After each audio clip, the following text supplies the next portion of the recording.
Okay, I've been requested for some information on my GoPro setup for my FTR Hair Scrambles races, so here we go. This is a GoPro 10. My setup, what I do with the battery pack, which I'll show you in a second, will work for the 9, 10, and 11. I don't know about prior to that. So this is Hero 10. I have the pass-through door on the side. Okay. And I do not have a battery inside. Okay, with the door open, you see it's got a pass-through for your cable.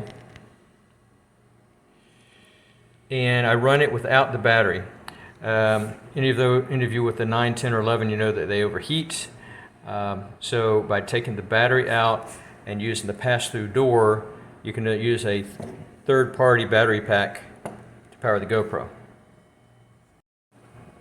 Okay, this is the battery pack that I'm using. It's a very inexpensive 5 milliamp hour battery.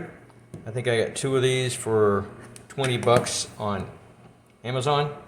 So you don't need to spend a lot of money on this. But if you want to get a 2-hour race, you need external battery because the internal battery won't last long enough. Right, so here's my chest protector setup. Nothing real fancy. I have the traditional GoPro mount with the J hook. I'm not sure what that's called.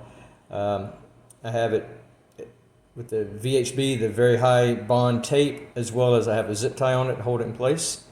We got Pete Rose set up on a similar setup, but he actually drilled his through and nutted it on the back side behind the padding on his. He has a different chest protector. He has a Liat. What I've done here too, you see I've added some foam here. That way, if my GoPro gets knocked down, I can just reach down and pull it back up and have that as my stop so that I've got my positioning correct. And positioning is something that you're going to have to play with. So what I have here is my cable for my GoPro, my power cable. And you see these zip ties here.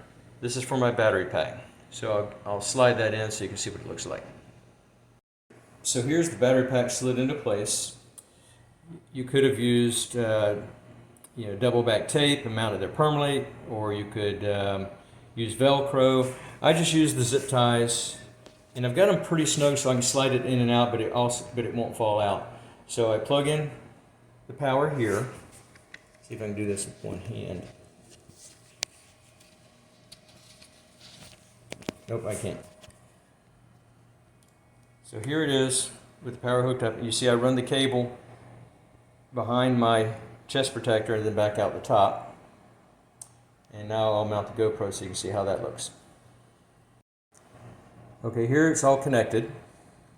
So I've got the battery pack, zip ties holding that in place. I can slide it back and forth to get it out. Connected here, routed behind the chest protector, comes out behind the mount. And I use the GoPro door. I've experimented with a couple of different pass-through doors. I like the GoPro door because it has a little bit of cable management right here, so you can tuck the cable in and then route it around into the GoPro. Is it at risk of getting caught by branches? Sure it is, but this is cleaner than the other ones that I've used before. So now you'll be able to see how my stop system works.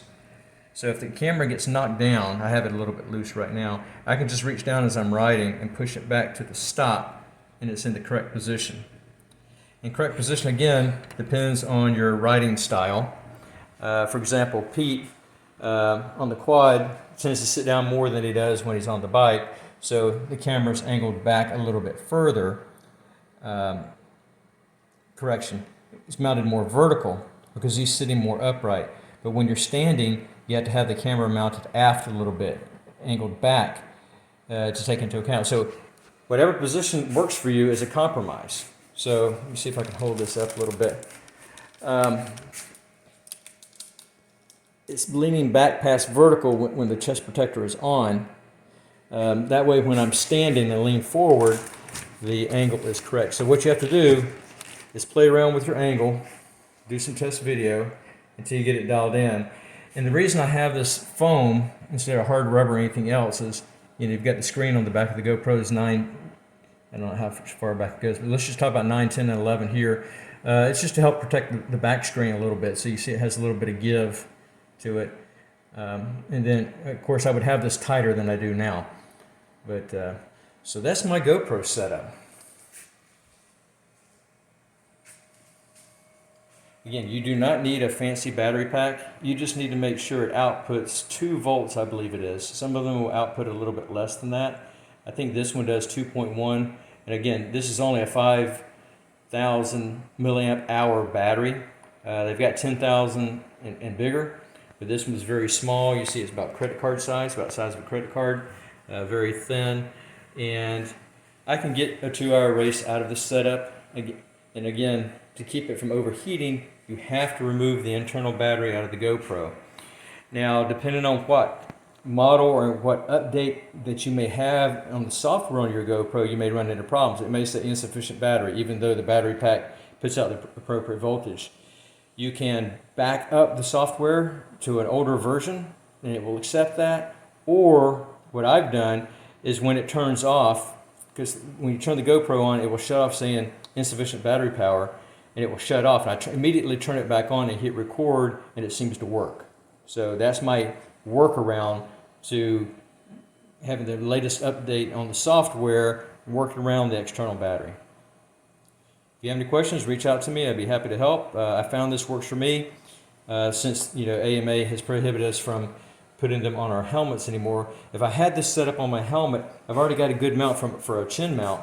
And what I simply would have done is just taken the battery pack and mounted it to the back of the helmet with some Velcro or something like that, just to offset the minimal weight that the GoPro adds to the front. Good luck, everybody.